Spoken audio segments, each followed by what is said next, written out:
اب یہ فرق جو ہو گیا زبان کا، تو 3 درجے ہو سکتے ہیں۔ اعلیٰ درجہ تو یہ ہے، پہلا درجہ تو یہ ہے کہ ہم قرآن کی زبان کو بھی کچھ سیکھنے کی، سمجھنے کی کوشش کریں، اور یہ مشکل نہیں ہے۔ وَلَقَدْ يَسَّرْنَا الْقُرْآنَ لِلذِّكْرِ فَهَلْ مِن مُدَّكِرٍ میں تمام چیزیں آتی ہے، اس میں صرف حفظ نہیں آتا کہ تحقیق کہ ہم نے قرآن کو آسان کر دیا، کیا ہے کوئی سمجھنے والا، کیا ہے کوئی نصیحت حاصل کرنے والا؟ تو جس طرح سے اس کا حفظ آسان ہے کہ 10 سال کی عمر کا بچہ جس کو ابھی کوئی ہوش نہیں، کوئی سمجھ بوجھ نہیں اس کو دنیا کی، لیکن پورا قرآن مجید اس کے سینے میں محفوظ ہو جاتا ہے، یہ اللہ نے اس کو آسان کیا ہے۔ دوسری کتابیں نہیں ہو سکتی سینے میں محفوظ،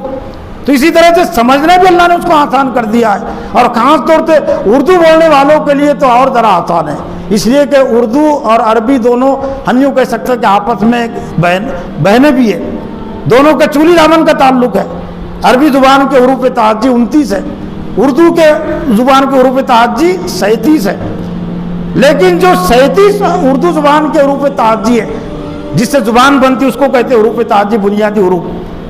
تو وہ 29 حروف اردو میں جو 37 ہے، تو 29 حروف وہ ہیں جو عربی کے ہیں، صرف 8 حروف زیادہ ہیں، یعنی گویا کہ یوں کہہ سکتے ہیں کہ اردو زبان عربی سے 25% ذرا مشکل ہے، عربی اس کے مقابلے میں آسان ہے۔ اور جو قرآن مجید کو جنہوں نے جو طلب اور جستجو رکھتے ہیں، جنہوں نے کچھ وقت فارغ کیا ہے، میرا بھی معاشرے سے تعلق ہے، آپ کا معاشرے سے تعلق ہے، کچھ دوروں سے تعلق ہے، کئی جگہوں پر قرآن فہمی کی کھلاتے ہیں، عربی بول چال یہ اور چیز ہے، لیکن قرآن مجید کو سمجھنا اس کے لیے عربی بول چال آنا ضروری نہیں ہے، عربی میں گفتگو آپ نہیں کر سکتے لیکن قرآن مجید کو آپ سمجھ سکتے، واحد کتاب ہے یہ۔ کئی شہروں میں یہ مستریوں کے لیے، رکشہ چلانے والوں کے لیے قرآن فہمی کی کلاسیں، اور 1 سال کے اندر ان کے اندر وہ صلاحیت پیدا ہو جاتی ہیں جو بغیر ترجمہ کا قرآن لیے ہوئے ترجمہ کرتے ہیں۔ ناگپور میں عبد الکریم پاریک اب تو مرحوم ہو گئے، ان کے بیٹے ہیں اور ان کے داماد عبد الوہاب پاریک، ان کی کلاس چلتی ہیں، سال میں اجلاس ہوتا ہے، کبھی کبھی مجھ کو بھی بلا لیتے ہیں، تو ان کا طریقہ یہ ہے کہ علماء اکرام کو بٹھاتے ہیں اور ان کے پاس جو 1 گھنٹہ پڑھتے ہیں عشاء کے بعد عام کام کرنے والے، تو وہ علماء اکرام کو بٹھاتے ہیں، وہ کہتے ہیں تم کسی میں سے بلا کے اس کو ترجمہ کرنے لگاؤ، یہ 1 سال سے پڑھ رہے، تو وہ علماء کو قرآن کے نسخے دیتے ہیں بغیر ترجمے کے، اور کسی بھی کو بلاؤ، اور وہ بلاتے ہیں اور وہ صفحہ پڑھتا ہے، مستری، آٹو چلانے والا اور بھی دوسرے کام کرنے والا، اور 1 صفحہ پڑھتا ہے اور اس کا ترجمہ کر دیتا ہے فر۔ تو کوئی